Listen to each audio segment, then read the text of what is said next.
Il n'y a pas de voile entre l'homme et Dieu. C'est normal. C'est la présence de Dieu, c'est l'Éden. Il donne à cet homme la couronne. La terre t'appartient. Tu es le maître. Domine sur les oiseaux du ciel, sur les animaux de la terre. Tu as la couronne. La terre est à toi.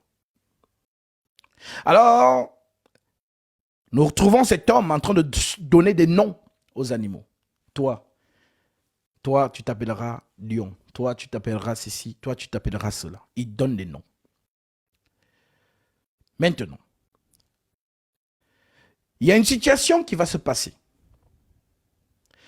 Dans Genèse chapitre 2. Ma sœur, lisons ça. Genèse 2, verset 16.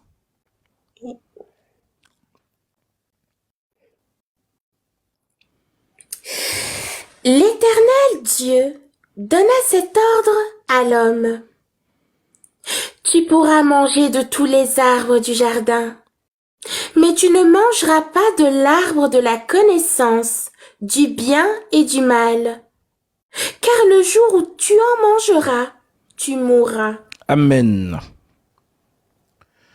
L'Éternel parle à l'homme. Il lui dit, tu pourras manger de tous les arbres du jardin. En d'autres termes, c'est la grâce. Dans la grâce, pas d'interdiction. Mange de tous les arbres du jardin, y compris l'arbre de vie, la source de la vie, la source de l'Éden. Maintenant,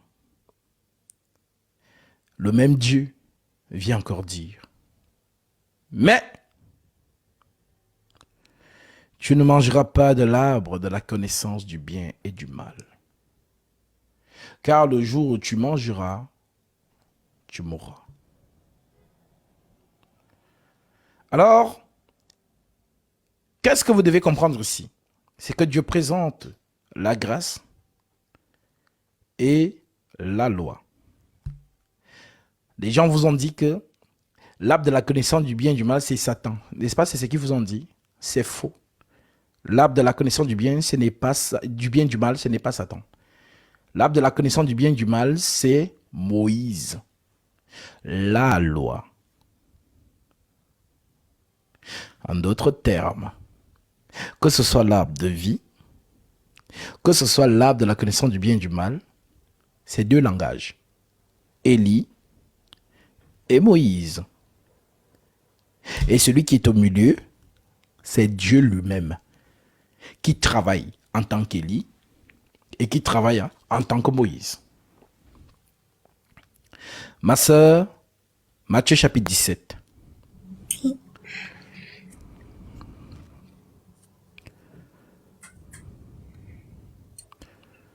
Matthieu 17, nous pouvons prendre à partir du verset 1.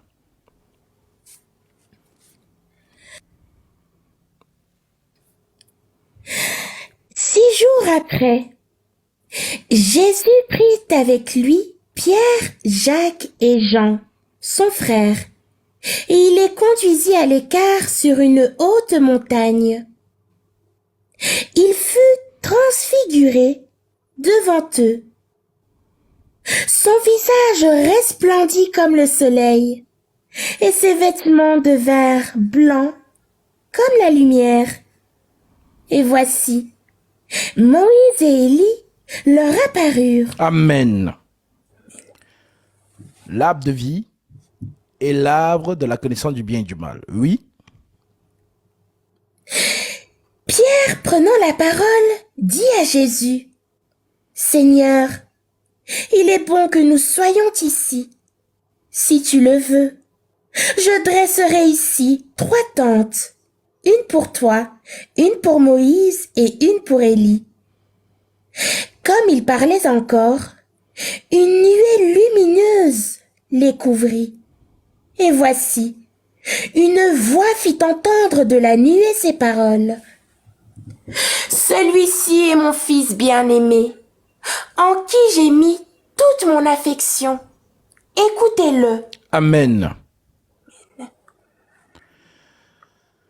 c'est un langage. Celui du milieu, c'est Dieu lui-même. Ceux qui sont sur le côté, c'est Élie et Moïse. Maintenant, Moïse, Élie et Moïse, c'est qui? C'est toujours Jésus-Christ dans la marche. Moïse, la loi. Élie, la grâce. En d'autres termes, l'enseignement qui purifie les âmes. Donc, lorsque la nuée les couvre donc, et que les deux disparaissent, en d'autres termes, les deux font un en Jésus. C'est lui, Moïse, dans la loi, et c'est lui, Élie, dans la grâce.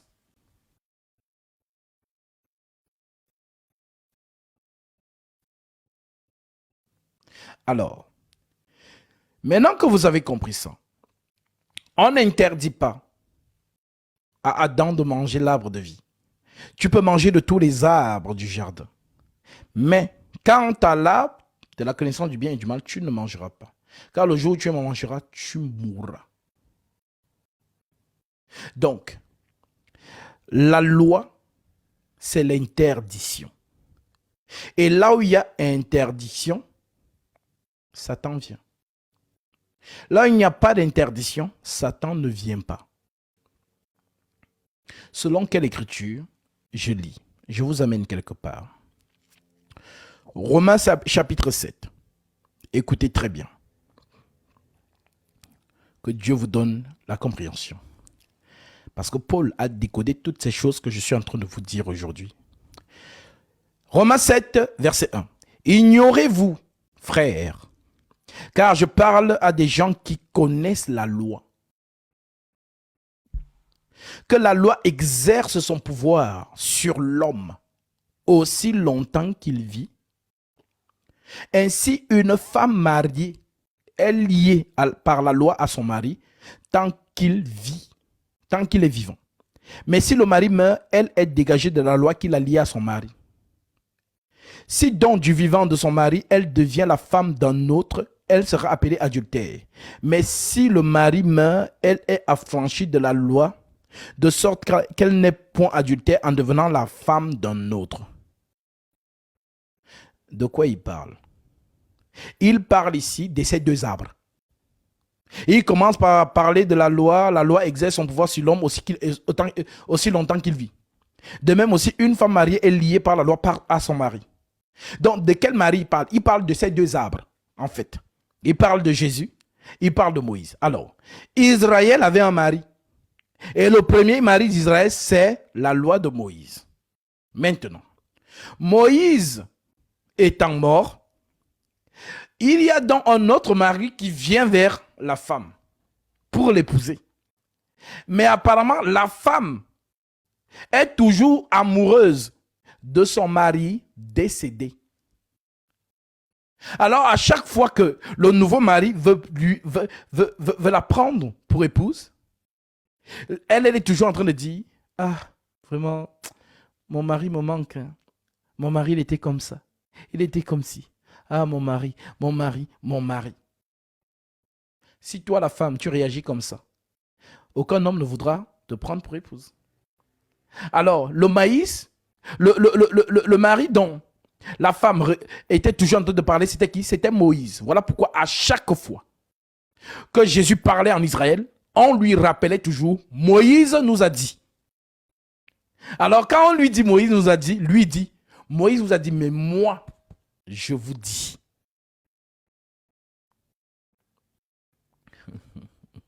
Donc, la métaphore qu'il prend en parlant de Marie,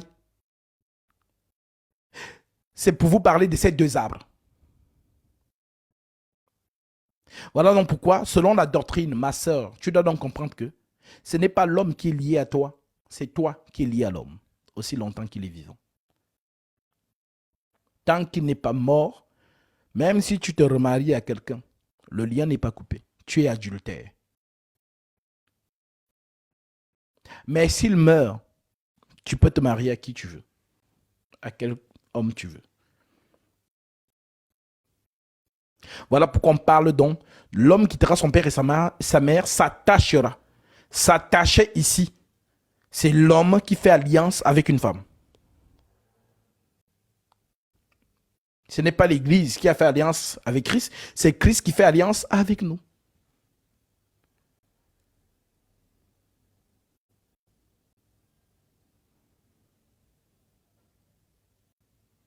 Alors, maintenant que vous avez compris cette métaphore, il descend donc en disant, de même, verset 4, mes frères, vous aussi vous avez été par le corps de Christ mis à mort à ce qui concerne la loi, pour que vous apparteniez à un autre. Voilà donc le problème que Paul va avoir avec les 12 apôtres. Je vous lis le problème et on revient dessus. Nous prenons donc Galates, chapitre 2. Galates 2, je prends directement le verset 14. Hein, l'Écriture dit. Prenons en partie verset 11. Mais lorsque Céphas vint à Antioche, je lui résistais en face parce qu'il était répréhensible. Céphas, c'est qui? C'est Pierre. En effet, avant l'arrivée de quelques personnes envoyées par Jacques, il mangeait avec les païens. Et quand elles furent venues, il s'esquiva et se tint à l'écart, par crainte des circoncis, en d'autres termes des Juifs. Avec lui, les autres Juifs usèrent aussi de dissimulation, en sorte que Barnabas même fut entraîné par leur hypocrisie, voyant qu'il ne marchait pas droit selon la vérité de l'évangile. Je dis à Céphas, en présence de tous, si toi qui es juif, tu vis à la manière des païens, et non à la manière des juifs, pourquoi forces-tu les païens à judaïser? Nous sommes juifs de naissance. En fait, nous sommes avec Moïse depuis la naissance. Nous sommes juifs de naissance et non pécheurs d'entre les païens. Néanmoins, sachant que ce n'est pas par les œuvres de la loi que l'homme est justifié. Donc, les œuvres de la loi, c'est quoi? Pratiquer les œuvres de la loi. Les Yom Kippour, le Shabbat, toutes ces choses-là. Ce sont les choses de la loi. Ce sont les œuvres de la loi. Néanmoins, sachant que ce n'est point par les œuvres de la loi, les dîmes, toutes ces choses-là, que l'homme est justifié, mais par la foi en Jésus-Christ.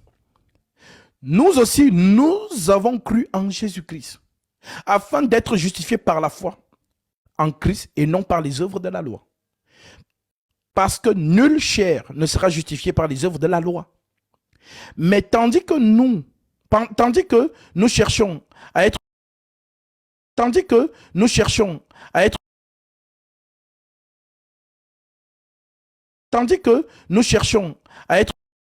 je rebâtis les choses que j'ai détruites, je me constitue moi-même un transgresseur.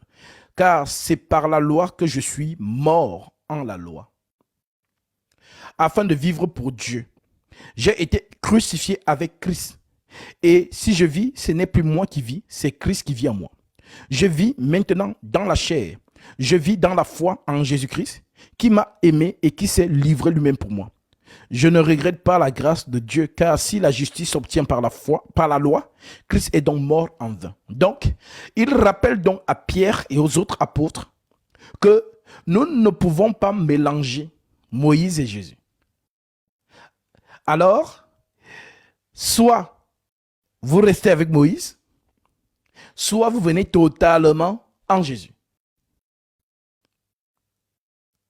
Parce que Jésus, c'est le mari de l'Église. Et c'est par lui que nous vivons. Nous vivons par la foi en Christ. Et non pas par les œuvres de la loi. Vous allez voir une mouvance qui naît actuellement là sur TikTok. Il parle des Nazaréens. Oh non, nous on pratique les fêtes des trompettes, les fêtes des tabernacles, les fêtes de ceci. Donc toutes les fêtes juives là. Ils sont en train de pratiquer les œuvres de la loi. Et par ces œuvres, l'Écriture dit, celui qui pratique la loi est déchu de la grâce. J'espère que vous avez compris. Romains donc, on revient donc dans Romains chapitre 7. Comme vous avez compris, le décortiquage de l'apôtre Paul concernant le langage concernant l'homme et la femme. Ou encore la loi qui exerce son pouvoir sur l'homme aussi longtemps qu'il est vivant. L'Écriture continue en disant, que dirons-nous donc? La loi est-elle péché? Loin de là. Mais je n'ai connu le péché que par la loi. C'est très important. En fait, ici, tout ce discours qu'il parle là, en fait, nous sommes dans l'Éden. C'est de l'Éden qu'il parle. Hein. Que dirons-nous donc? La loi est-elle péché? Puisqu'on m'a interdit de manger le fruit de l'arbre de la connaissance du bien et du mal. Donc, est-ce que c'est le péché? Loin de là. Non. Mais je n'ai connu le péché que par la loi. Car je n'aurais pas connu la loi, je n'aurais pas connu la convoitise si la loi n'eût dit tu ne convoiteras point. Et le péché saisissant l'occasion produisit en moi par le commandement toutes sortes de convoitises, car sans la loi, le péché est mort. Alléluia. Donc Paul vous fait donc comprendre que là où il y a la loi, Satan vient. Là où il n'y a pas la loi, Satan ne vient pas.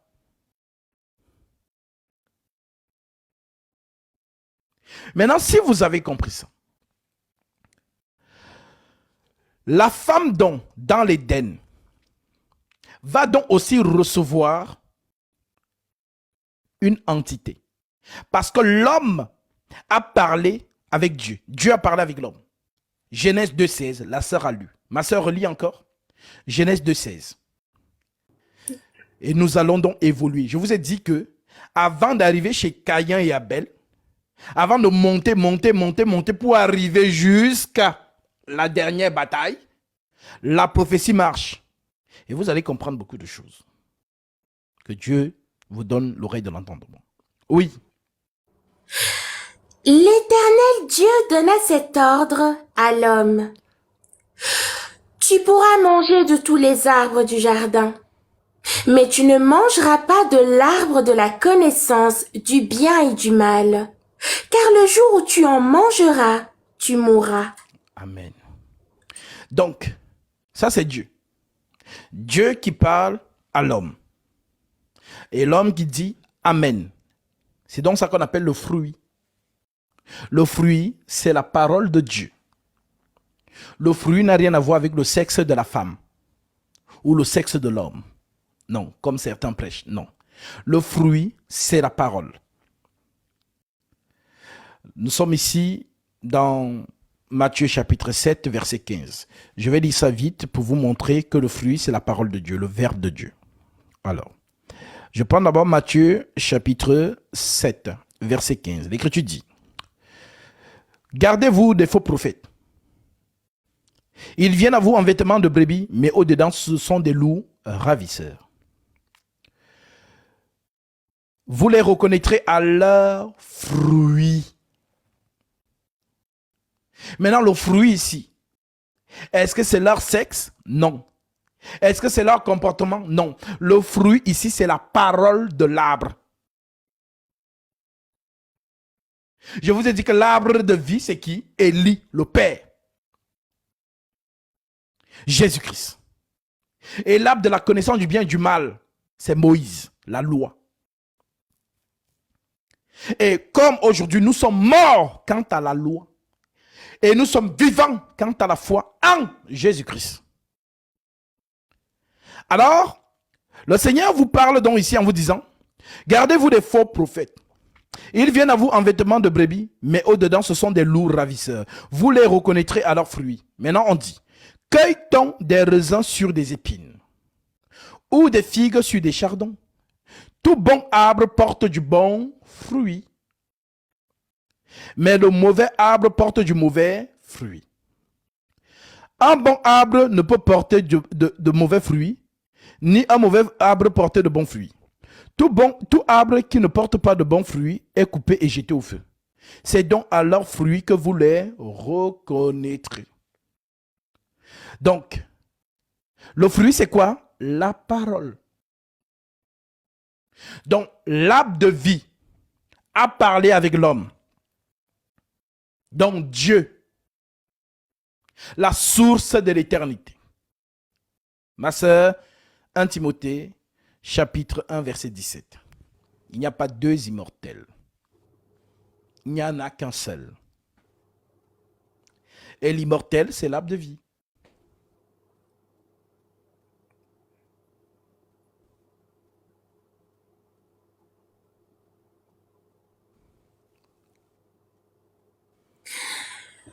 Au roi des siècles, immortel, invisible, seul Dieu, sois honneur et gloire au siècle des siècles.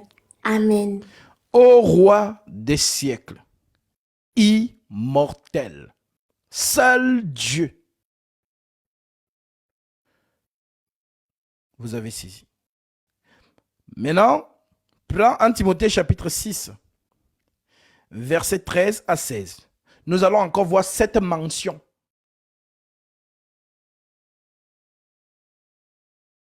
Ni 3, ni 4, ni 5. Il n'y a qu'un seul esprit immortel.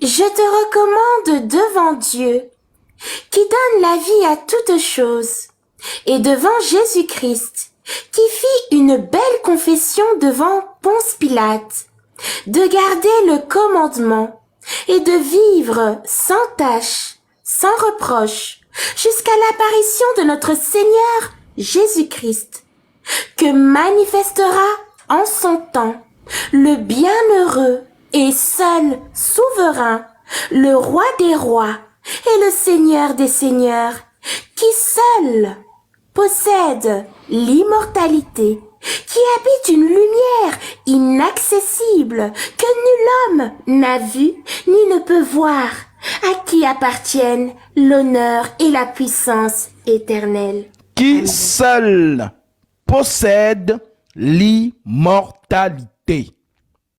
Donc, l'immortalité, il n'y en a qu'un seul qui possède. Et celui qui possède l'immortalité, c'est lui qui nous a dit sur cette terre, je suis le chemin, la vérité et la vie. Quelle vie? L'immortalité. Donc, l'immortel, c'est Jésus-Christ. Voilà pourquoi il dit, je suis la résurrection. Je suis la résurrection. Alors, si c'est donc lui, l'immortel, l'arbre de vie donc représente qui? Représente Jésus-Christ. Et ce fruit, c'est la parole. Je prends encore ici, pour certifier ce que je vous dis, Jacques, chapitre 3, verset 18. L'Écriture dit, le fruit de la justice est sémé dans la paix, par ceux qui recherchent la paix. Le fruit de la justice. La justice, c'est quoi? C'est la parole. Donc, la parole, la justice, est donnée par quoi? Par ceux qui recherchent la paix. Donc, lorsque nous prêchons la parole, c'est le fruit. Le fruit de l'esprit.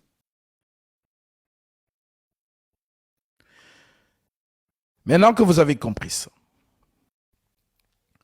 nous allons donc voir une entité contraire à l'entité supérieure qui a parlé avec l'homme. Nous entrons donc dans Genèse 3, ma sœur, verset 1.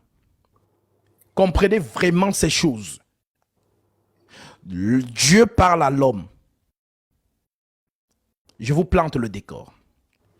Un esprit parle à l'homme. L'homme reçoit la parole et la garde. Un autre esprit vient parler à la femme. La femme reçoit cette parole et la garde. Donc, les deux esprits qui se sont manifestés dans l'Éden sont les deux esprits qui vont s'incarner. Est-ce que vous comprenez? Je répète. L'esprit qui a parlé à l'homme, c'est Dieu. L'esprit qui a parlé à la femme, c'est le faux Dieu. Il est Dieu, mais un faux Dieu. Voilà pourquoi vous allez comprendre plus loin où Satan ne s'est jamais réclamé d'être un ange. Je lis ça. 2 Thessaloniciens, chapitre 2. Je prends à partir du verset 1. Pour ce qui concerne l'avènement de notre Seigneur Jésus-Christ et notre réunion avec lui, nous vous prions, frères, de ne pas vous laisser facilement ébranler dans votre bon sens et de ne pas vous laisser troubler, soit par quelques inspirations, soit par quelques paroles ou par quelques lettres qu'on dirait venir de nous, comme si le jour du Seigneur était déjà là. Que personne ne vous séduise d'aucune manière, car il faut que l'apostasie soit arrivée auparavant et qu'on ait vu paraître l'homme du péché, le fils de la perdition, l'adversaire qui s'élève au-dessus de tout ce qu'on appelle Dieu ou de ce qu'on adore, jusqu'à s'asseoir dans le temple de Dieu, se proclamant lui-même Dieu. Donc, le Dieu qui a parlé avec l'homme, c'est le Seigneur Jésus-Christ. Le faux Dieu qui a parlé avec la femme, c'est Satan. Maintenant, ces dieux vont s'incarner.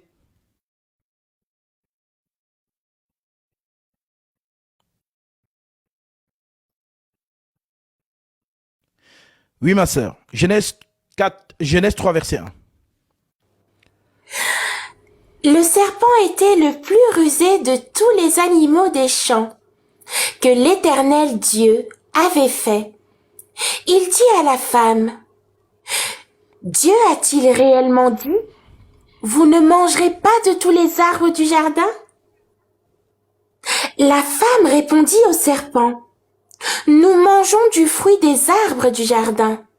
Mais quant au fruit de l'arbre qui est au milieu du jardin, Dieu a dit, vous n'en mangerez point et vous n'y toucherez point, de peur que vous ne mouriez. » Alors le serpent dit à la femme, vous ne mourrez point. Amen. C'est ici que c'est important. Dieu dit à l'homme, le jour où tu mangeras, tu mourras. Le serpent dit à la femme, vous ne mourrez point. Donc ici, qu'est-ce que nous voyons? Une guerre.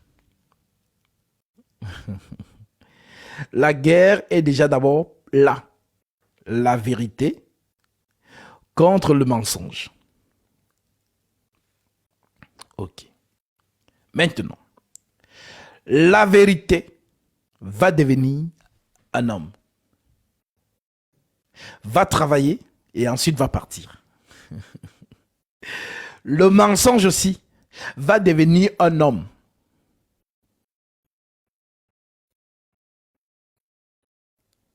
Alors, lorsque la vérité devient un homme, c'est ce qu'on appelle donc fils de Dieu.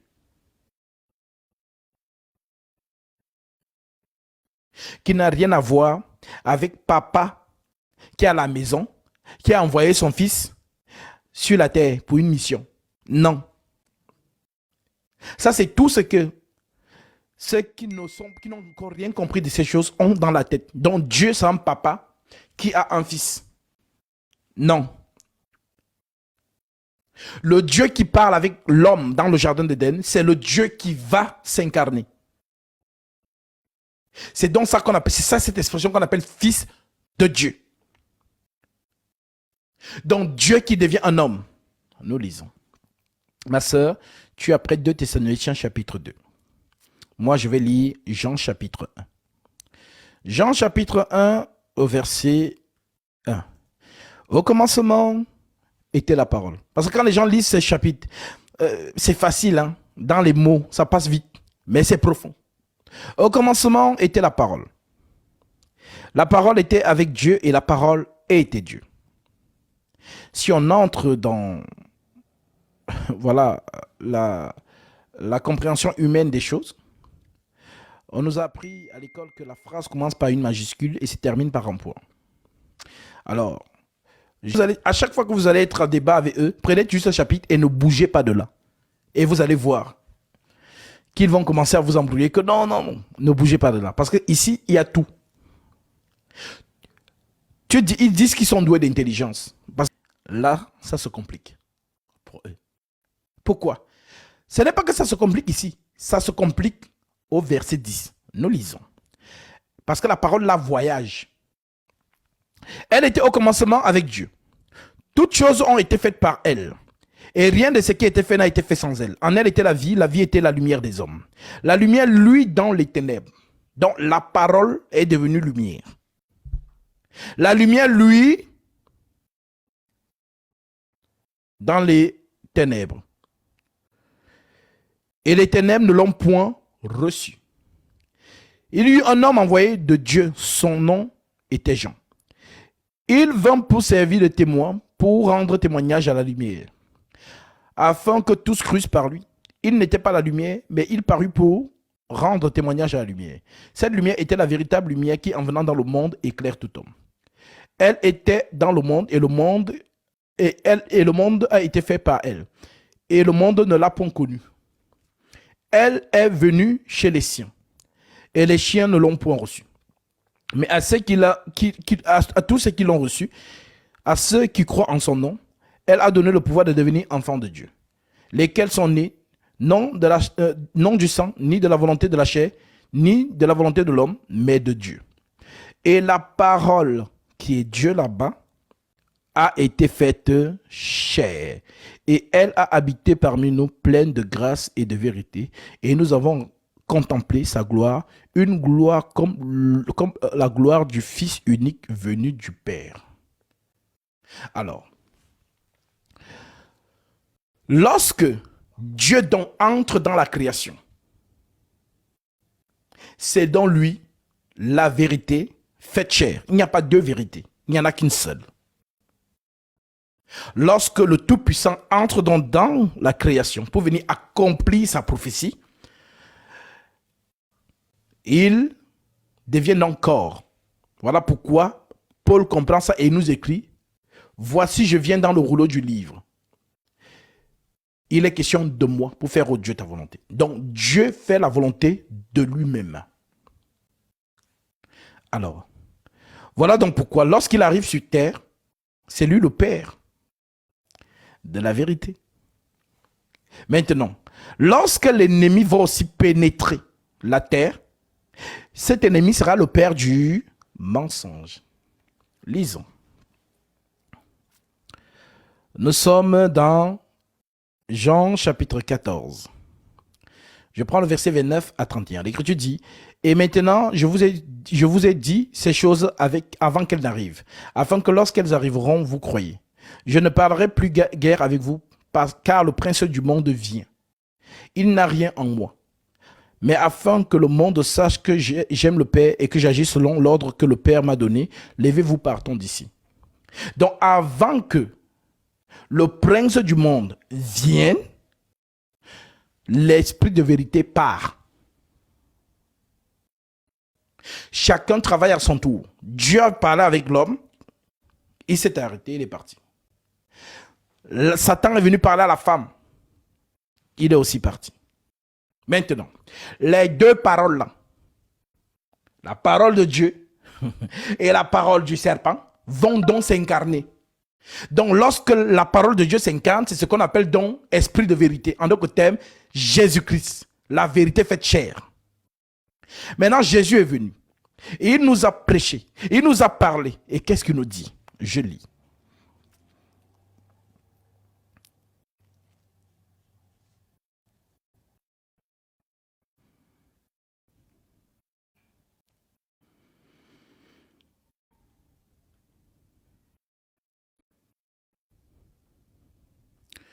Nous sommes dans le livre de Jean.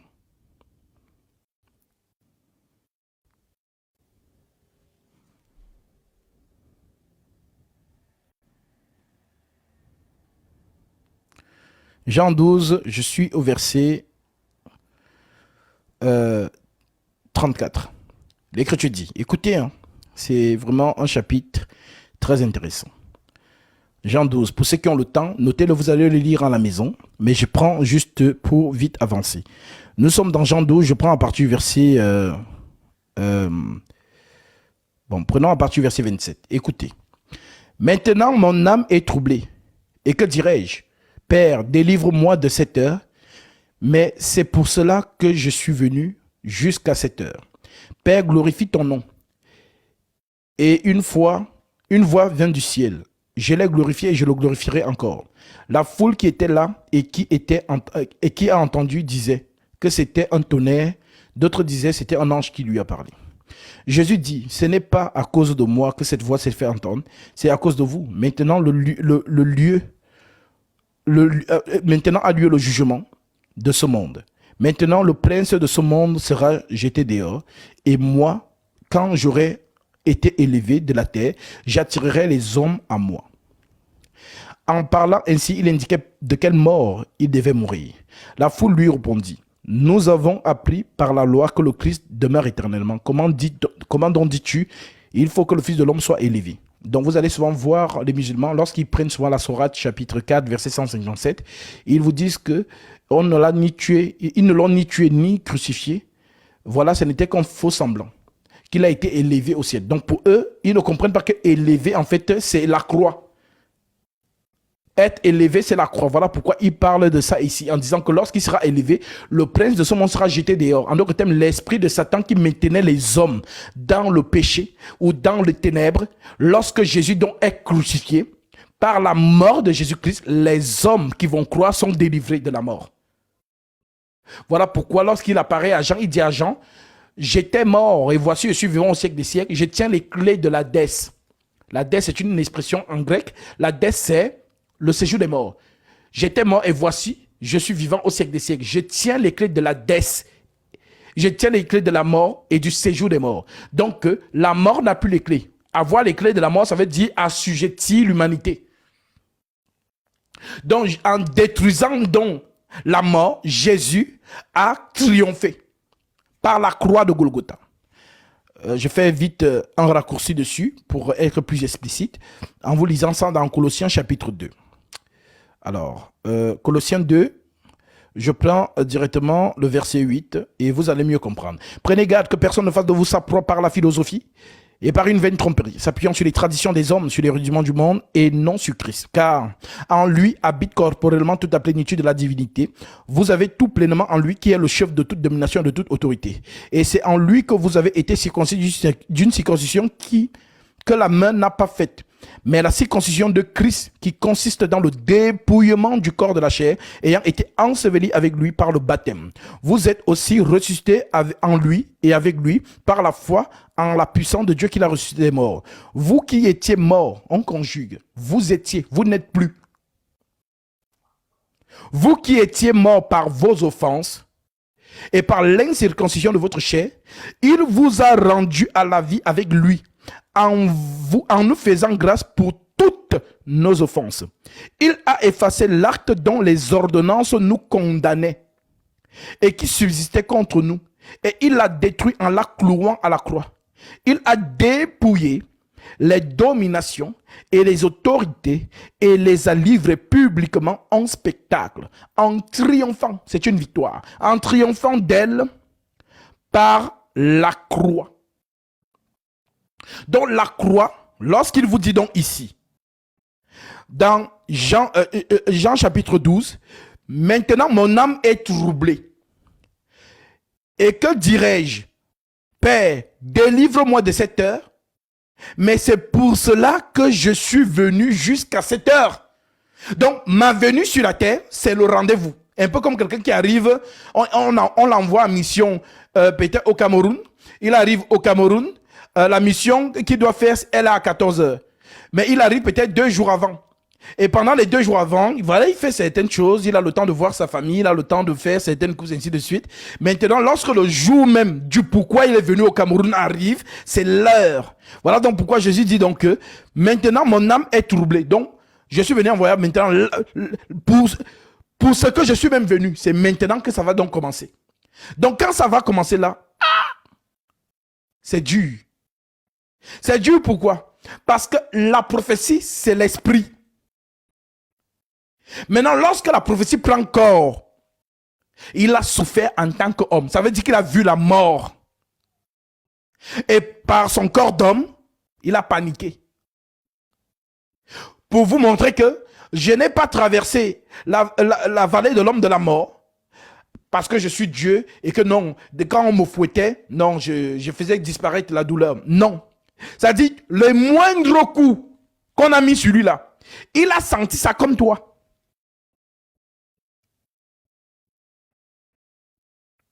Si on te montre ton calvaire avant même que tu le commences, regardez par exemple quand les condamnés à mort aux États-Unis, lorsqu'on les met sur la chaise électrique, vous voyez comment ils sont en panique. Pourquoi? Parce que tu vois la mort. C'est-à-dire on te montre d'abord la mort comme ça et tu paniques humainement parlant. Donc, il vous montre par là que la moindre douleur, il a ressenti ça. Et qui n'a pas supporté la douleur parce qu'il est Dieu. Voilà, dès qu'on fouette, la douleur disparaît. Non, il a subi la moindre douleur, le moindre clou qui est entré. C'était atroce. Voilà donc pourquoi il vous dit donc,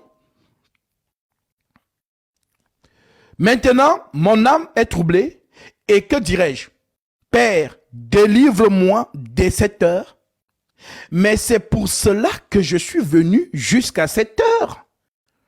Père, glorifie ton nom. Maintenant, c'est quoi le nom du Père? Parce qu'il lui dit glorifie ton nom. Glorifie ton nom, alors que tu aimes glorifie ta parole. Ma soeur, Apocalypse chapitre 19, verset 11. Parce que jusqu'ici, les gens ne savent même pas c'est quoi le nom du Père. Apocalypse 19, verset 11. Glorifie ton nom. Alors que tu aimes, glorifie ton projet. Ce qui a été décidé dès avant la fondation du monde. Quand on dit l'agneau a été immolé dès avant la fondation du monde, mais on vous parle d'un plan.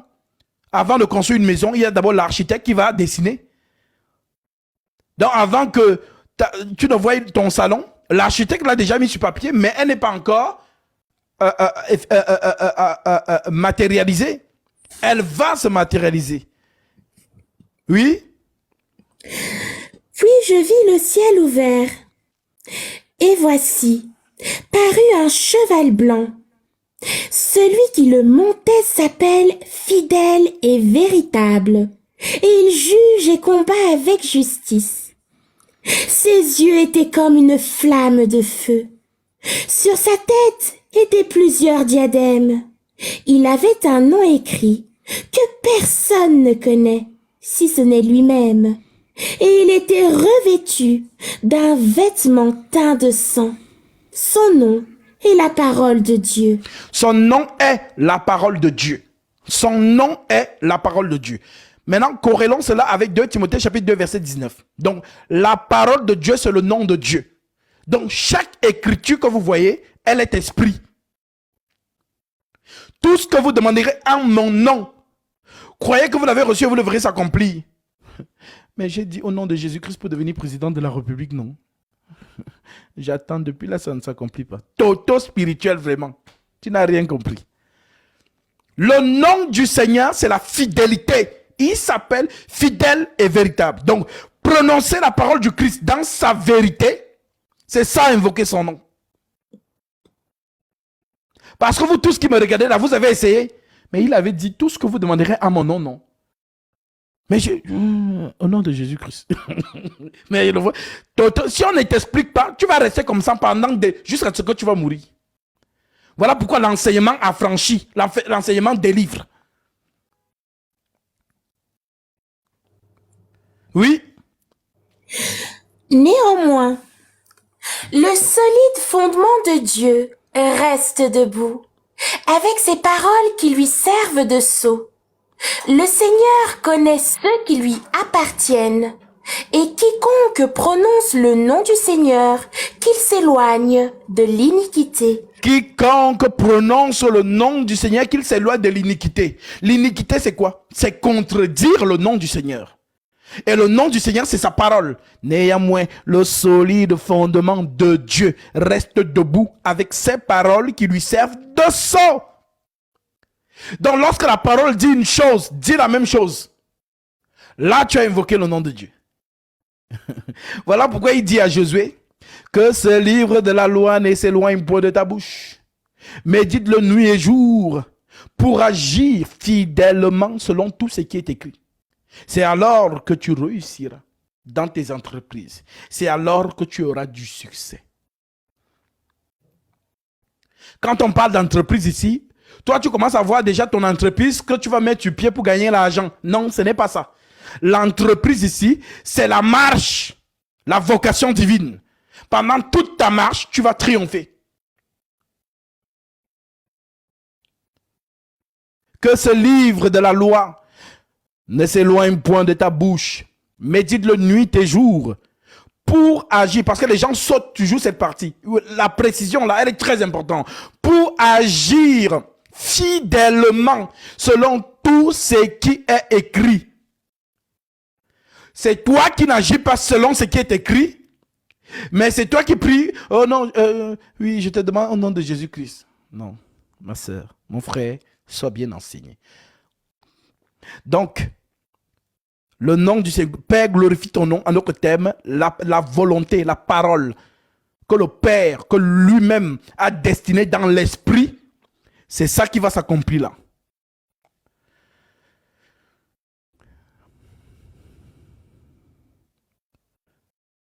Alors,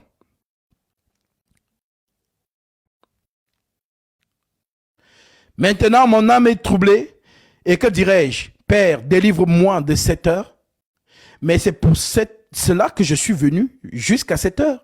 Père, glorifie ton nom. En d'autres termes, glorifie ta prophétie, glorifie ta parole, rends témoignage à ta parole. Glorifie ton nom. Et une voix vint du ciel. Je l'ai glorifié. Et je le glorifierai encore. La foule qui était là et qui avait entendu disait que c'était un tonnerre. D'autres disaient, un ange lui a parlé. Oui, un ange lui avait vraiment parlé. Jésus dit, ce n'est pas à cause de moi que cette voix s'est fait entendre. C'est à cause de vous. Maintenant a lieu le jugement de ce monde. Maintenant a lieu le jugement de ce monde. Maintenant le prince de ce monde sera jeté dehors. Donc le prince est jeté comment? Par la mort. La mort de Jésus jette le diable dehors.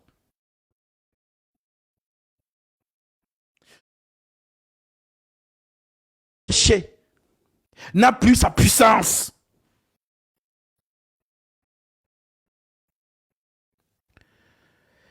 Jésus dit, ce n'est pas à cause de moi que cette voix s'est fait entendre, c'est à cause de vous. Maintenant, maintenant a lieu le jugement de ce monde. Maintenant, le prince de ce monde sera jeté dehors. Et moi, quand j'aurai été élevé de la terre, j'attirerai tous les hommes à moi. En parlant ainsi, il indiquait de quelle mort il devait mourir, donc élevé. Il devait être élevé sur la croix. La foule lui répondit, ah, nous avons appris par la loi que le Christ demeure éternellement. Comment donc dis-tu, il faut que le Fils de l'homme soit élevé? Qui est ce Fils de l'homme? Donc, Jésus leur a dit qu'il est le Christ. Maintenant, eux, ils savent que le Christ ne peut jamais mourir. Maintenant, ils entendent Jésus dire qu'il sera élevé. Ils disent que, mais attends, mais tu dis que tu es le Christ. En même temps, tu dis que tu vas être élevé. Mais nous, on sait selon la loi que le Christ ne peut pas mourir. Hein. Donc, si toi, tu meurs, le Fils de l'homme, là, donc, c'est qui? Vous voyez?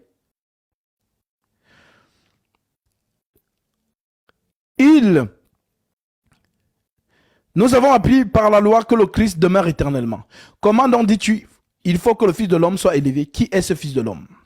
Jésus leur dit, la lumière est encore pour un peu de temps au milieu de vous. La lumière est encore pour un peu de temps au milieu de vous. Marchez pendant que vous avez la lumière, afin que les ténèbres ne vous surprennent point. Celui qui marche dans les ténèbres ne sait où il va. pendant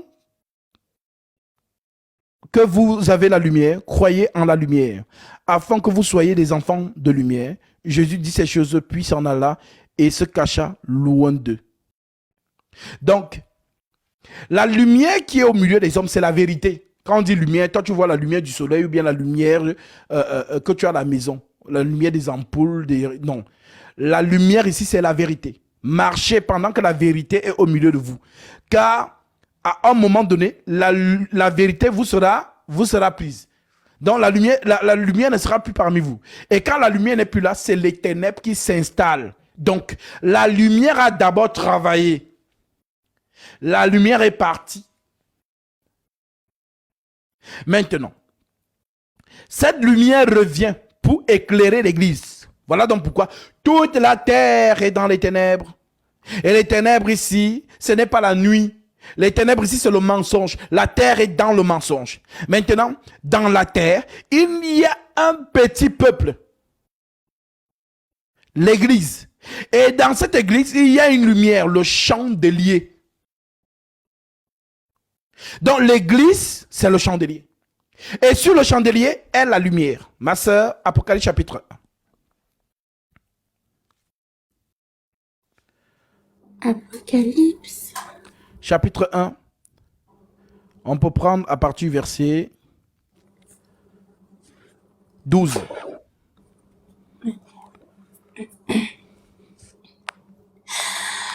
Je me retournai pour connaître quelle était la voix qui me parlait. Et après m'être retourné, je vis 7 chandeliers d'or. 7 chandeliers d'or. Oui. Et au milieu des 7 chandeliers, quelqu'un qui ressemblait à un fils d'homme. Le quelqu'un qui ressemble à un fils d'homme là, c'est qui? C'est donc l'ange de l'église. Maintenant, prends Apocalypse chapitre 22, verset 16.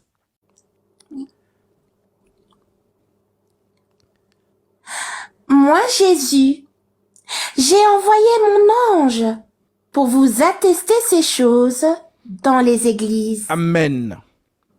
Donc, celui qui enseigne l'église, c'est l'ange. Et c'est cet ange-là qu'on appelle donc esprit de vérité. Donc, l'esprit de vérité prêche dans l'église. L'église, c'est le chandelier. Donc, l'ange qui est posé sur le chandelier, c'est la lumière. Voilà donc pourquoi on dit que nous sommes le corps du Christ. Et la lumière, c'est sa tête. En d'autres termes, Jésus dans l'église.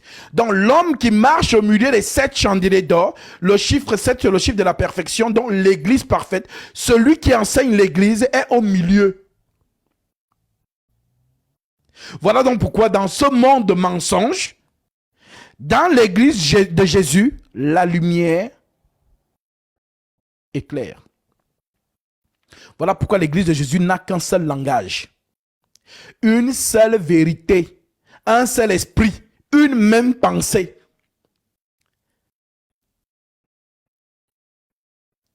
Donc, si vous voyez que votre discours est différent du discours apostolique, c'est-à-dire des lettres, vous n'êtes pas l'église. Vous êtes dans les réunions des hommes, les organisations mondaines. Ils ont créé pour eux, adventistes à sa doctrine, protestants à sa doctrine, Vatican à sa doctrine, témoins de Jéhovah, mormons, gallicans, méthodistes, ACR, ICC,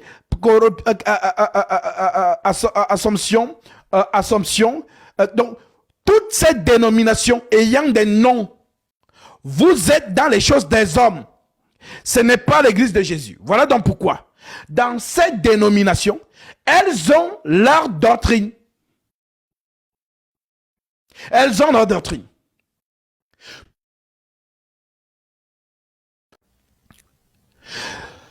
Pourtant, dans l'église de Jésus, c'est un seul langage. Ça veut dire quoi? Ça veut dire que la lettre qu'on lit à Jérusalem, c'est la même lettre qu'on va lire à Corinthe. C'est la même lettre qu'on va lire à Éphèse. C'est la même lettre qu'on va lire à Thessalonique. C'est la même lettre qu'on va lire à Rome. Donc, l'église a un seul langage.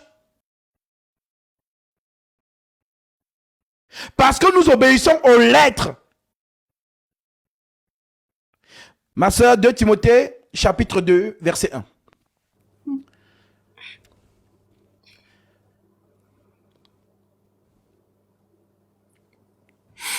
Toi donc, mon enfant, fortifie-toi dans la grâce qui est en Jésus-Christ. Et ce que tu as entendu de moi, en présence de beaucoup de témoins, confie-le à des hommes fidèles qui soient capables de l'enseigner aussi à d'autres. Amen. La fidélité. Toi donc, mon enfant, fortifie-toi dans la grâce qui est en Jésus-Christ. Et ce que je t'ai prêché, en présence de beaucoup de témoins, prêche aussi à des hommes fidèles qui soient capables de l'enseigner aussi à d'autres.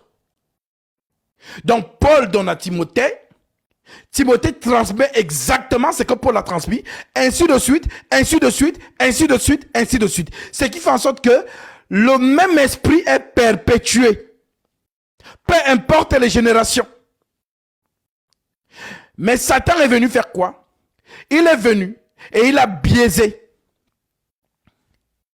Maintenant, vous avez retrouvé à la tête un clergé qu'on appelle la papauté, qui est venu avec d'autres doctrines que nos apôtres ne nous ont pas laissées scripturairement. Le chapelet, la vente de l'huile, la vente des parfums, parfums de Saint-Michel-Archange. Parce que quand vous dites que les églises réveillées vendent des huiles, non, il y a la maman qui vend avant. L'église catholique romaine qui vend de l'huile, qui vend des ustensiles, des talismans, des médaillons.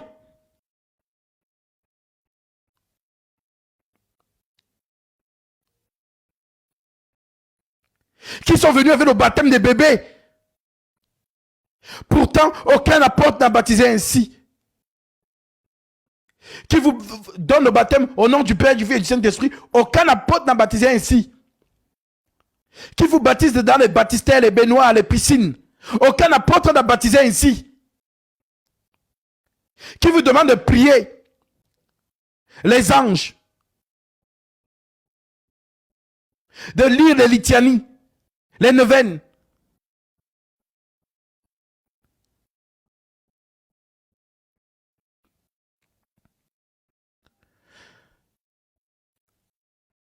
L'église de Jésus-Christ, c'est l'unicité de sa parole. Les lettres. Ma soeur, mon frère, si tu n'as pas encore eu la grâce, par la volonté du Seigneur, de t'assembler avec des frères fidèles à la sainte doctrine, reste chez toi. Reste chez toi. Et continue à lire les Écritures, à prier ton Seigneur, jusqu'à ce qu'il va te guider, afin que tu t'assembles avec les frères qui confessent la même Écriture. Sortez du Vatican, sortez des églises réveillées ou encore charismatiques. C'est la même bête qui travaille.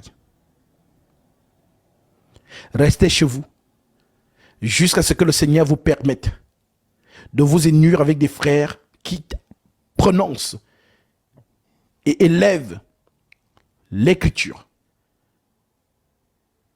Et continuez à m'écouter depuis chez vous. Parce que les choses que je vous enseigne ici, ce n'est pas au Vatican que vous allez écouter ça.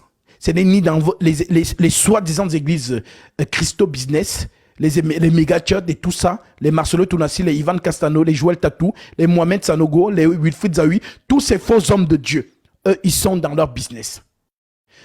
Mais il faut bien que la prophétie s'accomplisse, mes frères. Il faut bien. Lorsque le Seigneur dit quelque chose, ça doit arriver. Large est la porte, pas sur le chemin qui mène à la perdition, il y en a beaucoup qui entrent par là. Ça doit arriver. Maintenant, la trompette que nous tenons, c'est pour que les enfants de Dieu qui sont encore retenus captifs dans ces choses puissent sortir. Alors, l'esprit qui a parlé avec Adam, l'esprit qui a parlé avec Ève, ce sont ces deux esprits qui vont donc s'incarner. Un, son tabernacle, c'est Abel. L'autre, son tabernacle, c'est Caïn.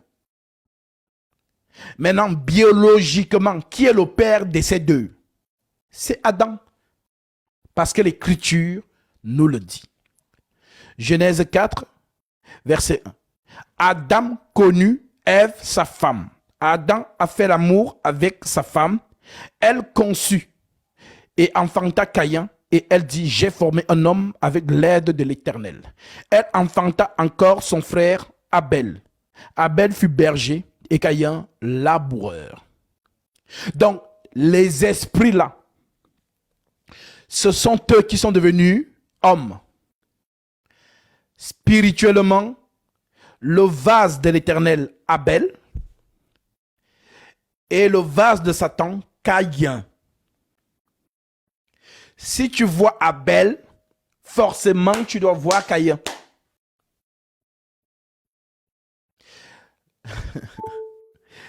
C'est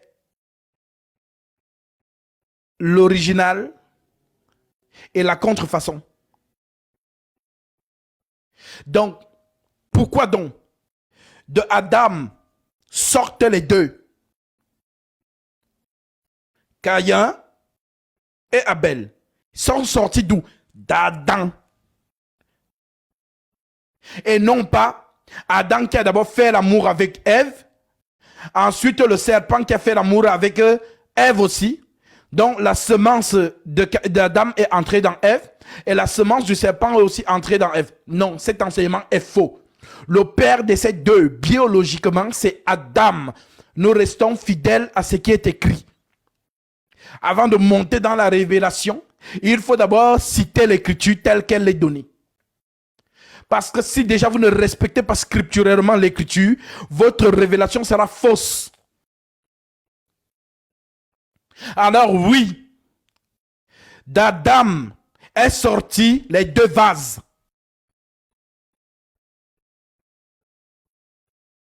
Alors Paul, oui, Paul qui a donc compris ça. Lui qui a reçu l'excellence de la connaissance, conformément à 2 Corinthiens chapitre 12. Ma soeur, on peut lire ça. Il le dit lui-même. 2 Corinthiens chapitre 12, verset 7.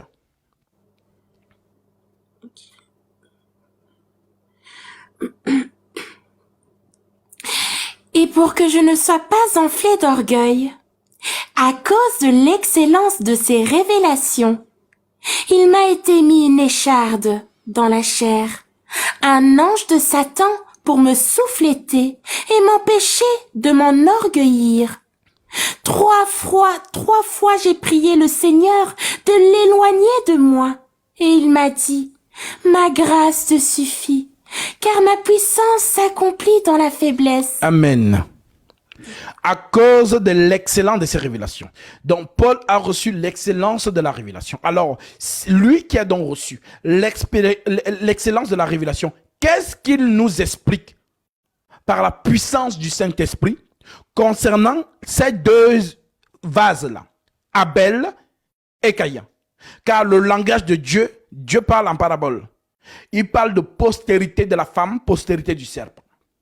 Maintenant, nous voyons que Adam, biologiquement, engendre donc deux fils, Abel et Caïn. Maintenant, que nous dit Paul à ce propos?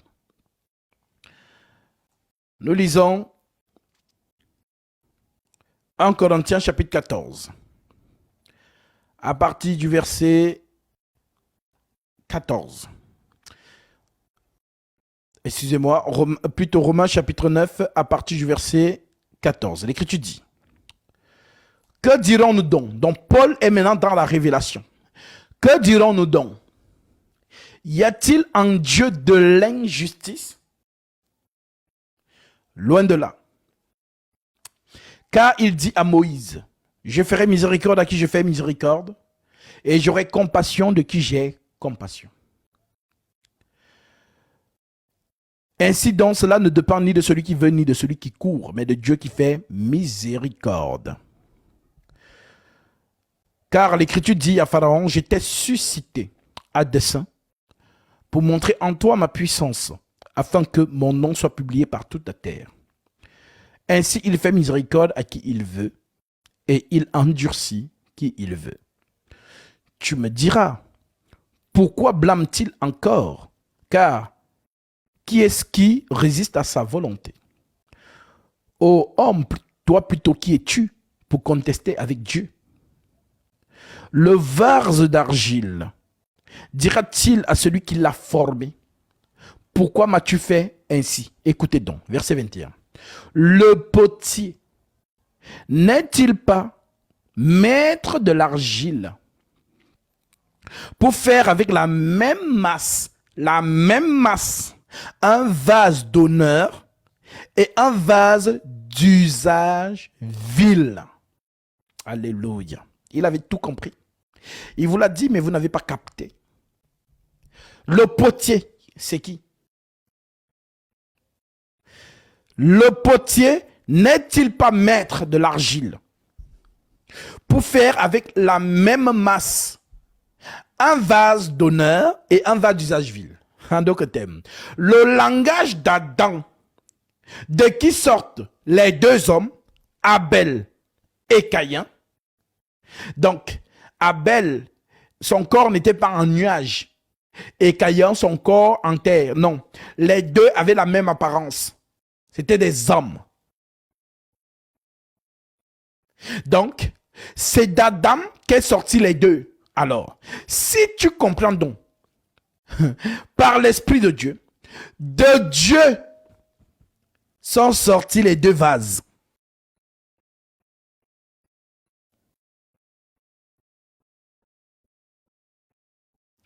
Voilà donc pourquoi le vase qu'on appelle Caïn tue son frère. Mais il le tue pourquoi? Parce que la prophétie dit que son frère va l'écraser la tête. Alors, croyant que ce soit lui qui va écraser sa tête, il le tue. Pourtant, ce n'est pas lui. Celui qui va écraser sa tête, lui, ne viendra qu'en troisième position. Maintenant, Abel, Caïn. Jésus, Judas Iscariote.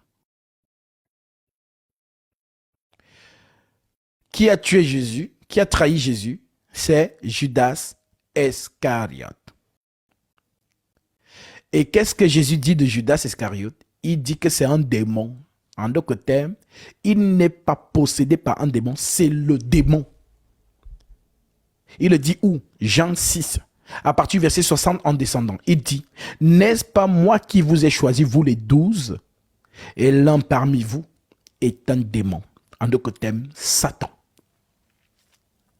Donc, le vase de Dieu, Jésus, le vase de Satan, Caïn. Voilà donc pourquoi, à un moment donné, il doit entrer dans Caïn. Voilà pourquoi Jésus lui dit, ce que tu dois faire, fais-le promptement. Entre en scène. Donc, Abel, Jésus.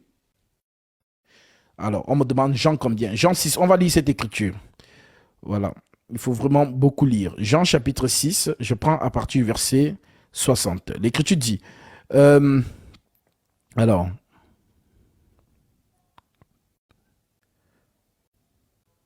bon, je prends à partir du verset 68 pour aller vite. Simon-Pierre lui répondit, Seigneur, à qui irions-nous? Tu as les paroles de la vie éternelle.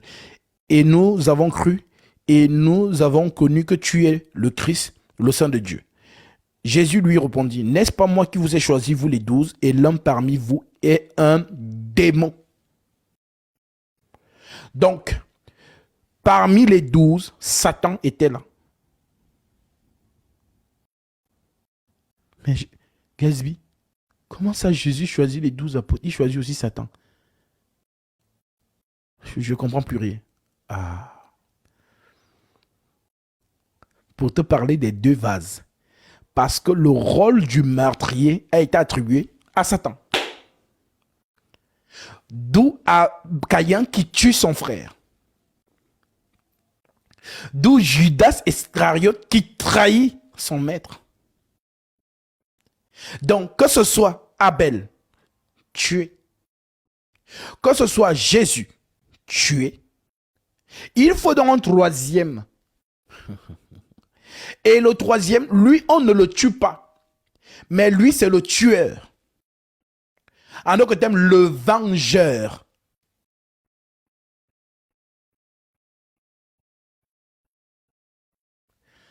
Lisons la prophétie.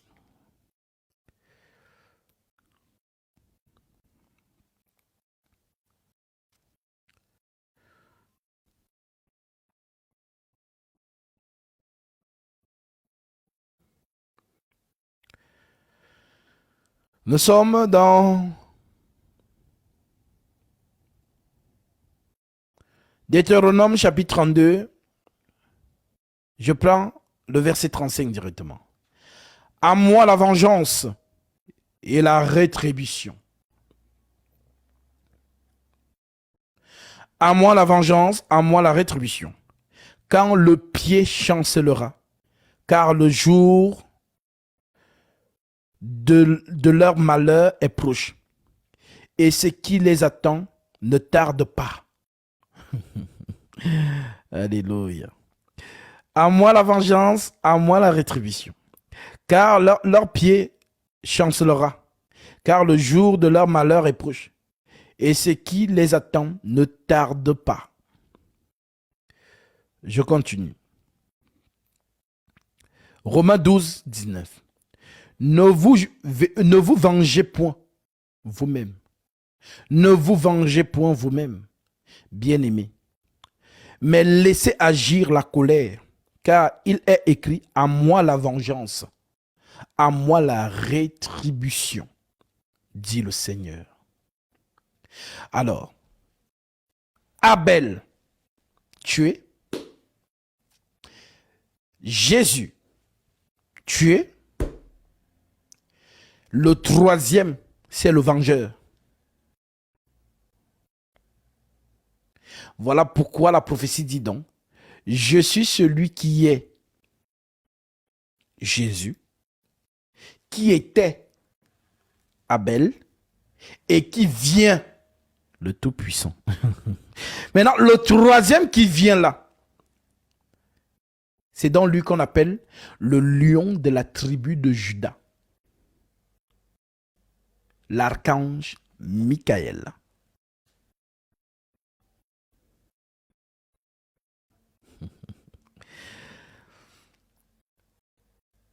Lorsque lui vient, c'est la terreur. Parce qu'il est tellement puissant, tellement majestueux, tellement fort. La terreur des démons. Michael. Notre Seigneur Jésus-Christ. Je vous ai dit que la prophétie marche. Elle marche. Elle part à son accomplissement. Voilà donc pourquoi nous allons lire une écriture.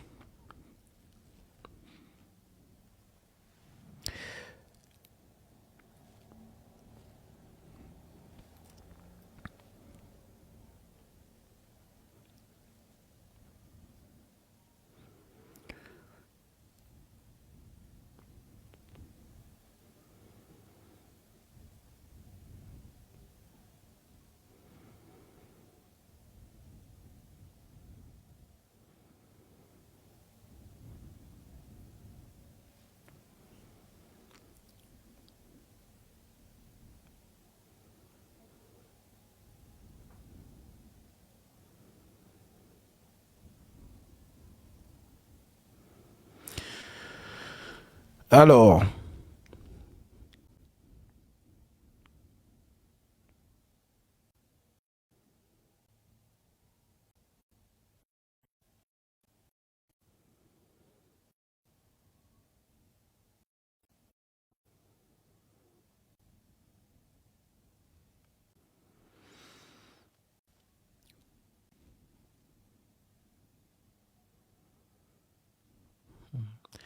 Bon, je vais prendre ça très vite. Et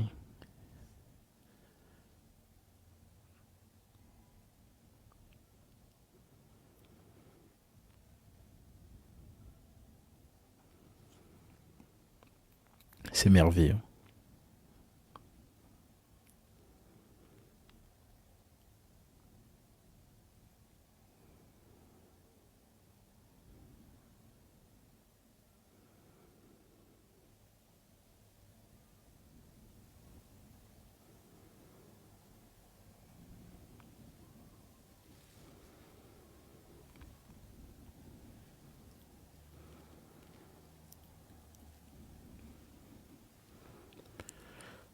Je cherche la bonne version.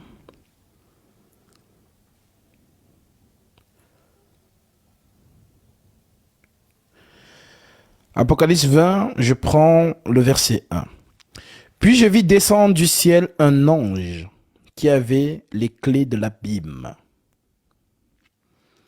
et une grande chaîne dans sa main. Il saisit le dragon, le serpent ancien, qui est le diable et Satan, et il le lia pour 1000 ans.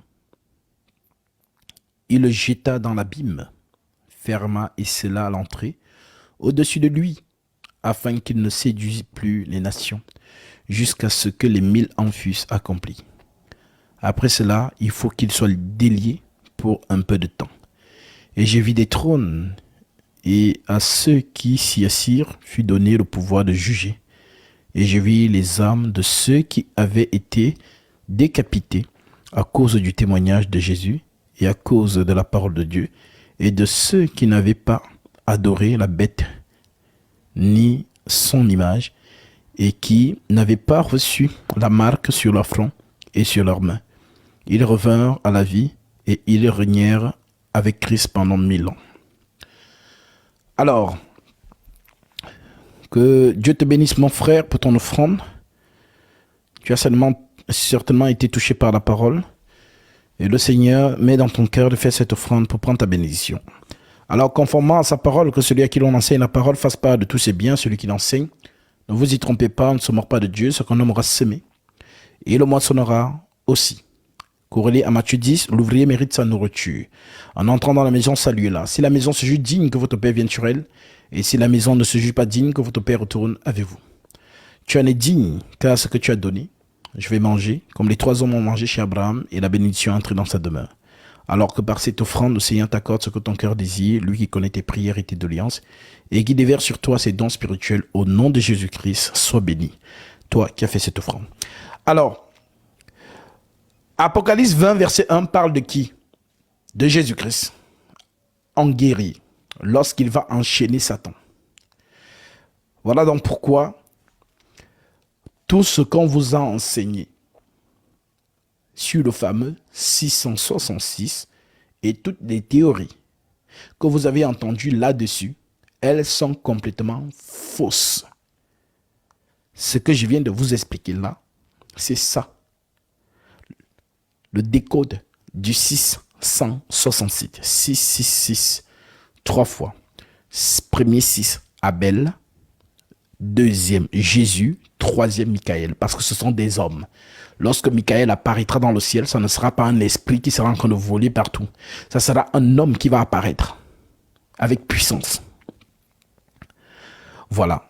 Donc, 6, 6, 6, ce sont 3 hommes qui vont travailler. Dieu travaille par ces 3 hommes. Voilà pourquoi la prophétie ne marche que 3 fois. Comme Jésus a dit, allez dire à ce renard que je chasse les démons aujourd'hui et demain. Et le 3e jour, j'aurai terminé. Donc, Abel, Jésus, Michael. Maintenant, les 3 ont leur adversaire. L'adversaire d'Abel, c'est qui? Caïn. L'adversaire de Jésus, c'est qui? Judas Iscariote. Et l'adversaire de Michael, c'est qui? Satan. Ou encore César. Parce que lorsque Michael paraîtra, C'est ce que Paul vous a expliqué, hein. Je vous lis ça dans 2 Thessaloniciens chapitre 2. Et écoutez ce que Paul vous dit à ce propos.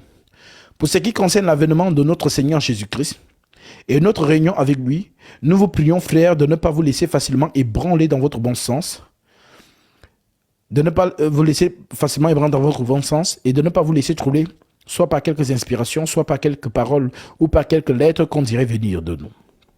Comme si le jour du Seigneur était déjà là. Que personne ne vous séduise d'aucune manière, car il faut que l'apostasie soit arrivée auparavant et qu'on ait vu paraître l'homme du péché, le fils de la perdition. Le fils de la perdition. Donc, est-ce que la perdition, c'est un papa? Toi qui penses que Jésus a un papa là. Est-ce que la perdition, c'est un papa? Non. Mais pourquoi on dit donc fils de la perdition? Tout simplement pour te faire comprendre que la perdition, dont le péché devient un homme, comme la vérité est aussi devenue un homme. C'est donc ça qu'on appelle fils de Dieu et fils de la perdition. Donc c'est le langage de l'apôtre Paul par le Saint-Esprit. Fils de Dieu, fils de la perdition. Fils de Dieu, la vérité fait homme, la parole fait chair. Et fils de la perdition, le mensonge qui devient un homme. Lorsqu'on définit les deux mystères de la piété, mystère de l'iniquité, le mystère de la piété, Paul nous dit dans 1 Timothée 3,16, le mystère de la piété est grand. Dieu a été manifesté en chair. Il ne dit pas le Fils de Dieu a été manifesté. Dieu a été manifesté en chair. C'est ça le mystère de la piété. Maintenant, le mystère de l'iniquité, c'est Satan qui devient un homme. Le mensonge qui s'incarne, comme la vérité s'est incarnée. J'espère que tu l'auras compris et que tu effaceras tous les faux enseignements qu'on a mis dans ton esprit. On nous dit donc, Paul nous dit encore que personne ne vous séduise d'aucune manière, car il faut que l'apostasie soit arrivée auparavant et qu'on ait vu paraître l'homme du péché. Nous avons vu paraître l'homme de la vérité. On l'a vu. Maintenant, il faut que l'homme du mensonge paraisse aussi. Que personne ne vous séduise d'aucune manière, car il faut que l'apostasie soit arrivée auparavant et qu'on ait vu paraître l'homme du péché, le fils de la perdition. L'adversaire qui s'élève au-dessus de tout ce qu'on appelle Dieu ou de ce qu'on adore, jusqu'à s'asseoir dans le temple de Dieu se proclamant lui-même Dieu. Ne savez-vous pas, ne vous souvenez-vous pas que je vous disais ces choses lorsque j'étais encore chez vous? Et maintenant, vous savez ce qui le retient, afin qu'il ne paraisse qu'en son temps. Donc il y a quelque chose qui le retient pour qu'il apparaisse. Car le mystère de l'iniquité agit déjà. Alors, mystère de l'iniquité, c'est quoi?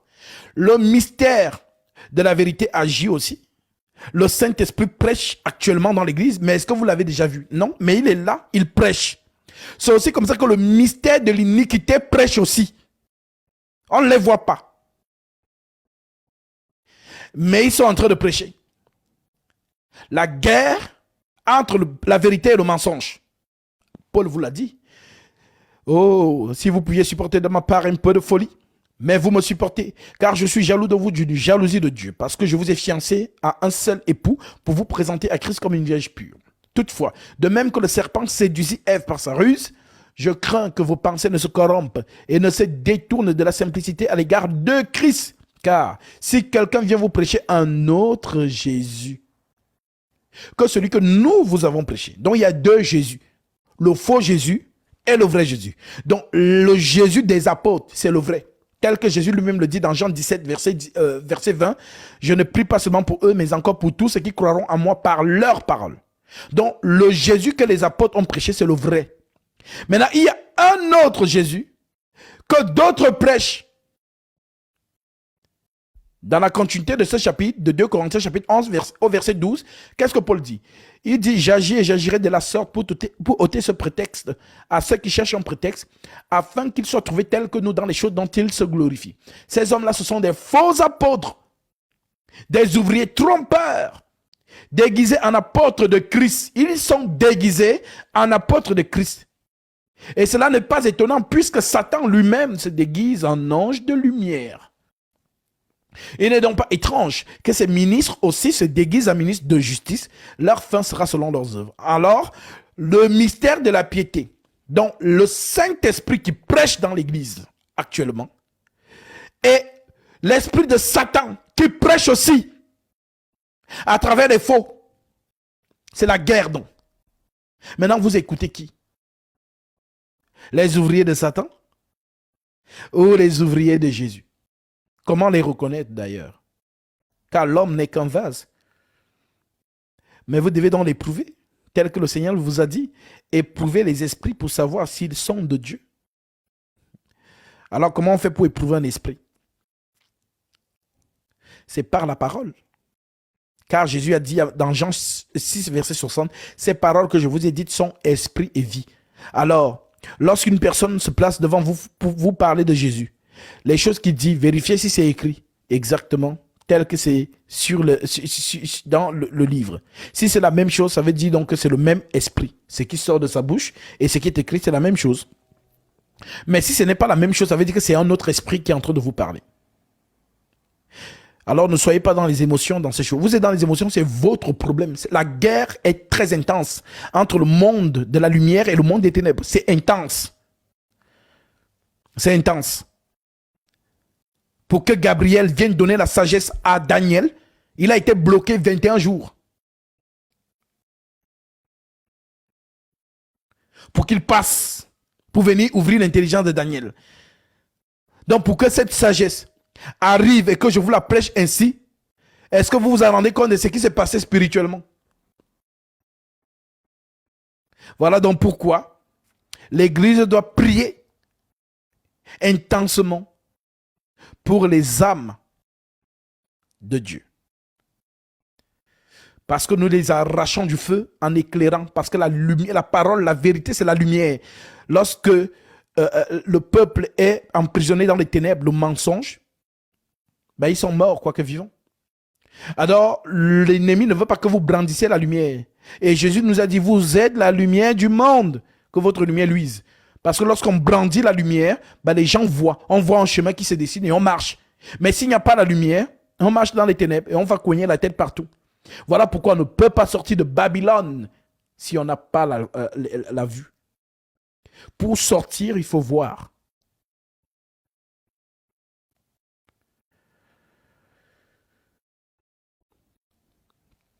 L'adversaire qui s'élève au-dessus de tout ce qu'on appelle Dieu, de ce qu'on adore, jusqu'à s'asseoir dans le temple de Dieu, se proclamant lui-même Dieu. Ne vous souvenez-vous pas que je vous disais ces choses lorsque j'étais encore chez vous? Maintenant, écoutez. Et maintenant, vous savez ce qui le retient afin qu'il ne paraisse qu'en son temps. Donc, l'Esprit de Dieu qui est dans l'Église est encore là. Lorsque l'Esprit de Dieu se retire de la terre, c'est le chaos. Donc, le Saint-Esprit part avec l'Église et Satan s'installe. Il apparaît humainement. Vous allez voir quelqu'un aussi sur cette terre, comme les gens ont vu Jésus en son temps. Mais l'homme qui viendra là, c'est le faux Christ qui va séduire toute la terre. Et que Israël va acclamer, va recevoir. Tel que Jésus l'a prophétisé. Je suis venu au nom de mon Père, vous ne me recevez pas. Si un autre vient en son propre nom, vous le recevrez. Jean chapitre 5, verset 43. Et maintenant, vous savez ce qui le retient afin qu'il ne paraisse qu'en son temps. Car le mystère de l'iniquité agit déjà. Il faut seulement que celui qui le retient encore ait disparu. Et alors paraîtra l'impie que le Seigneur Jésus-Christ détruira par le souffle de sa bouche et qu'il anéantira par l'éclat de son avènement. Donc, ce que Jésus vous a dit dans Matthieu chapitre 24, voilà, parce que Paul répète ici dans Thessaloniciens ce que Jésus a dit dans Matthieu 24. Qu'est-ce qu'il dit dans Matthieu 24? Il dit dans Matthieu 24, au verset 30, il dit: aussitôt, après ces jours de détresse, le soleil s'obscurcira, la lune ne donnera plus sa lumière, les étoiles tomberont du ciel et les puissants des cieux seront ébranlés. Alors le signe du Fils de l'homme paraîtra dans le ciel. Toutes les tribus de la terre se lamenteront et elles verront le Fils de l'homme venant dans les nuées du ciel avec puissance et une grande gloire. Il enverra ses anges avec la trompette retentissante et ils rassembleront ses élus des quatre vents depuis une extrémité des cieux jusqu'à l'autre. Et c'est la même chose qu'il dit dans Matthieu chapitre 26, verset 62, au souverain sacrificateur. Il lui dit quoi? Il lui dit, le souverain sacrificateur se leva et lui dit, ne réponds-tu rien? Qu'est-ce que ces hommes déposent contre toi? Jésus garda le silence et le souverain sacrificateur prenant la parole lui dit, je t'adjure par le Dieu vivant de nous dire si tu es le Christ, le Fils de Dieu. Jésus lui répondit, tu l'as dit, de plus, je vous le déclare. Vous verrez désormais les cieux, vous verrez désormais le Fils de l'homme assis à la droite de la puissance de Dieu et venant dans les nuées du ciel. Alors oui, là, il vient en tant que Michael, qui est semblable à moi. Car il n'y a pas de place pour deux rois sur cette terre. Soit c'est Jésus, soit c'est César. Vous choisissez qui? Ils ont déjà eu ce dilemme, jadis. Je vous lis le dilemme qu'ils ont eu ce jour-là. Jean chapitre 19. L'Écriture dit, Jean 19, nous sommes au verset 1. Alors Pilate prit Jésus et le fit battre des verges, sachant que Pilate n'est rien d'autre que le gouverneur de César. Donc Pilate représente l'autorité de César, le roi de la terre. Alors Pilate prit Jésus, le fit battre de verges. Les soldats tressèrent une couronne d'épines qu'ils posèrent sur sa tête, et il les revêtit d'un manteau de pourpre, puis s'approcha de lui. Il disait, « Salut, roi des Juifs !» Et il lui donnait des soufflets. Pilate sortit de nouveau et dit aux Juifs, « Voici, je vous l'amène dehors, afin que vous sachiez que je ne trouve en lui aucun crime. » Jésus sortit, donc portant la couronne d'épines et le manteau de pourpre. Et Pilate leur dit, « Voici l'homme. Ecce homo. » Lorsque les principaux sacrificateurs et les huissiers le virent, ils s'écrièrent, « Crucifie-le! Crucifie-le » Pilate leur dit, « Prenez-le vous-même et crucifiez-le, car moi je ne trouve point de crime en lui. » Pourquoi il dit ça? Tout simplement pour rendre témoignage que l'agneau est sans défaut. Parce qu'avant d'égorger l'agneau pour l'expiation, il faut vérifier s'il a un défaut. S'il a un défaut, le sacrificateur ne le prend pas. Parce que Dieu voulait pour le sacrifice du péché un agneau sans défaut. Je vous lis ça très vite et on revient dans Jean 19, nous sommes arrêtés au verset 6. Je prends ça directement dans Exode chapitre 12.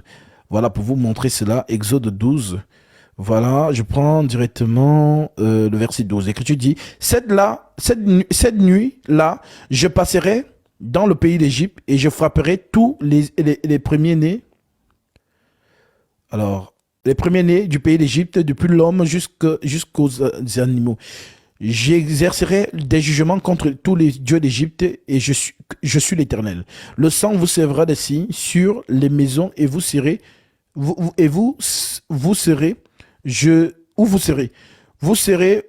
verrez le sang et je passerai par-dessus vous et il n'y aura point de plaie qui vous détruise quand je frapperai l'Égypte.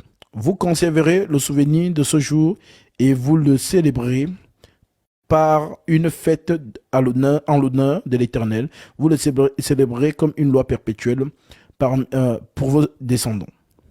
Alors, verset 6, vous, on dit, ce sera un agneau sans défaut. Le verset 5, directement. Je prends le verset 6. Si la maison est trop peu nombreuse pour un agneau, on le prendra avec son plus proche parent, avec son plus proche voisin, selon le nombre des personnes. Vous compterez pour cet agneau d'après ce que chacun peut manger. Ce sera un agneau sans défaut. Alors oui, l'agneau doit être sans défaut. Voilà donc pourquoi Pilate dit dans Jean chapitre 19, au verset 6, l'Écriture dit, « Lorsque les principaux sacrificateurs et les huissiers le virent, ils s'écriaient, crucifie-le, crucifie-le. » Pilate leur dit, « Prenez-le vous-même et crucifiez-le, car moi, je ne trouve point de crime en lui. » Les Juifs lui répondirent, « Nous avons une loi, et selon notre loi, il doit mourir, parce qu'il s'est fait fils de Dieu. » Comme je vous ai expliqué, le terme fils de Dieu ne veut pas dire papa et son fils. Le terme fils de Dieu veut dire Dieu. Parce qu'il s'est dit, parce qu'il s'est fait Dieu. Quand Pilate entendit cela, cette parole, sa frayeur augmenta. Il rentra dans le prétoire et dit à Jésus, « D'où es-tu » Mais Jésus ne lui donna point de réponse. Pilate lui dit, « Est-ce à moi que tu ne parles pas? Ne sais-tu pas que j'ai le pouvoir de te crucifier et que j'ai le pouvoir de te relâcher ?» Jésus répondit, « Tu n'aurais aucun pouvoir s'il n'avait été donné d'en haut. C'est pourquoi celui qui me livre à toi commet un plus grand péché. » Donc, en d'autres termes, Judas Iscariote. Dès ce moment, Pilate cherchait à le relâcher. Mais les Juifs crièrent, « Si tu le relâches, tu n'es pas ami de César. » Donc les Juifs disent à Pilate, « Si tu le relâches, tu n'es pas ami de César. Quiconque se fait roi se déclare contre César. » Donc il n'y a pas de place pour deux rois sur cette terre. Soit c'est César, soit c'est Jésus. Et nous voyons ici que les Juifs se mettent derrière César. Et ils renoncent à leur roi. Voilà donc pourquoi lorsque Jésus meurt à la croix, vous parlez souvent de la croix tous les jours, mais vous ne parlez jamais de la mention de ce qui a été mis sur la croix. Il y avait une plaque écrite en latin, en grec et en hébreu. Jésus, roi des Juifs.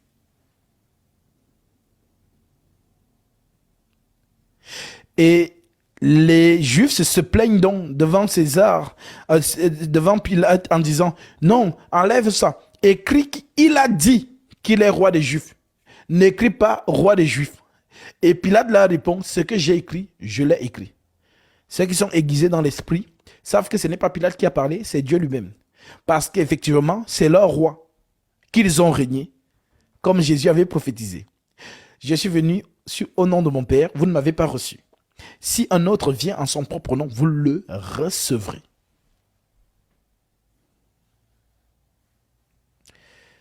Voilà, mes frères et sœurs, concernant la prophétie qui marche. La vengeance approche. Et si, par mon ministère, vous avez vraiment compris le plan de Dieu dans son sens céleste, que le Seigneur soit glorifié. Et comme nous avons commencé par ce verset, nous terminons aussi par ce verset. Ma sœur, Daniel 12, verset 9 à 10.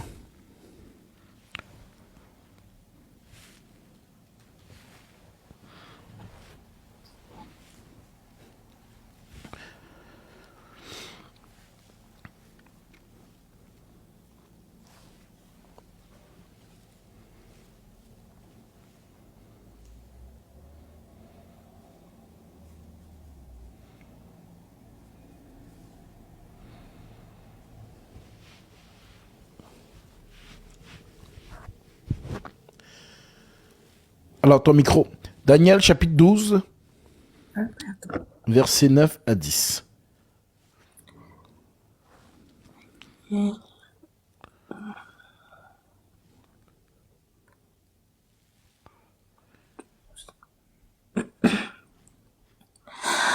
En ces temps-là, se lèvera Michael. Daniel 12, 9 à 10. 9 à 10.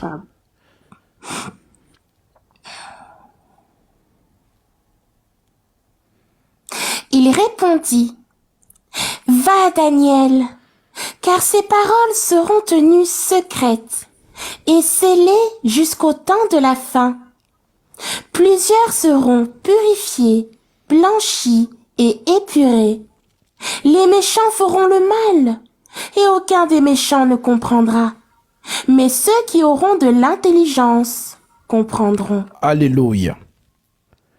Plusieurs seront purifiés, blanchis et épurés. Épurés par quoi? Blanchis par quoi? Et purifiés par quoi? La vraie parole expliquée. Dans le verset 12, le verset 4, Daniel 12, 4. Toi, Daniel, tiens secrète ces paroles et scelle le livre jusqu'au temps de la fin. Plusieurs alors le liront et la connaissance augmentera. Amen. Toi, Daniel, tiens secrète ces paroles et scelle le livre jusqu'au temps de la fin. Plusieurs alors le liront et la connaissance augmentera. Lire, c'est enseigner. Et si par ce ministère, le Seigneur vous instruit et que depuis que vous avez croisé mon chemin, votre intelligence et votre connaissance ont augmenté, alors vous faites partie de la prophétie. Que le Seigneur soit glorifié. Que le Seigneur bénisse les frères et les sœurs qui ont manifesté ces offrandes.